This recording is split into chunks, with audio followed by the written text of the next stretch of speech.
गुन्हेगारी जगताचा जो घेतो वेध तोच खरा गुन्हे शोध। मुंबई पोलिसांवर हल्ला। ड्युटीवर असलेल्या 2 पोलिसांवर नशेत धुंद असलेल्या अज्ञात इसमाकडून चाकू हल्ला। नमस्कार, मी धनंजय पवार गुन्हे शोध न्यूज नेटवर्क या आपल्या आवडत्या YouTube चॅनलवर पुन्हा एकदा हार्दिक स्वागत करतो। मुंबई शहरातील कायदा व्यवस्थेवर गंभीर प्रश्नचिन्ह निर्माण करणारी धक्कादायक घटना रात्री उशिरा उघडकीस आली आहे। देवनार पोलीस ठाण्याचे 2 पोलीस कर्मचारी गुन्हे शोध पथकाच्या गस्त दरम्यान गांजाचे सेवन करत बसलेल्या इसमांकडून थेट चाकू हल्ल्याचा बळी। हल्लेखोर नशेत, पोलीस जखमी। गुरुवारी रात्री 11:15 वाजता पोलीस हवालदार भालेराव 990568 व पोलीस शिपाई सूर्यवंशी 151089 हे डिटेक्शनच्या स्टाफच्या गस्तीवर होते। अटलांटा गार्डन देवनार NDPS कारवाई करिता गेले असता तेथे गांजाचे सेवन करणाऱ्या 4-5 इसमांनी अचानक दोघांवर हल्ला चढवला। भालेराव यांच्या छाती पोटात चाकूने वार केला। सूर्यवंशी यांच्या कानावर चाकूने वार करून जखमी केले। तातडीची वैद्यकीय मदत, पोलीस सुदैवाने स्थिर।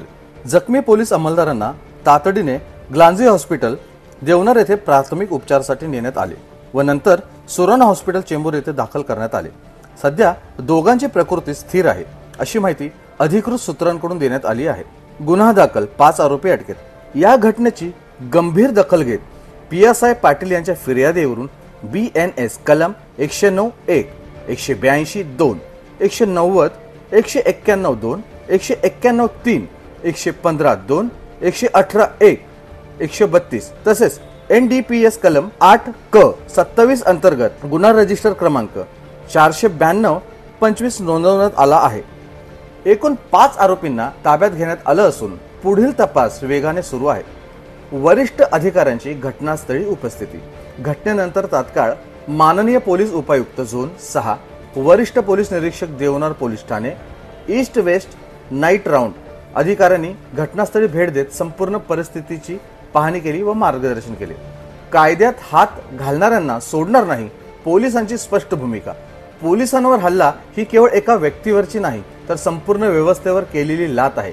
या प्रकरणात दोषींवर कडकात कडक कारवाई केली जाईल असा इशारा वरिष्ठ पोलीस अधिकाऱ्यांनी दिला आहे।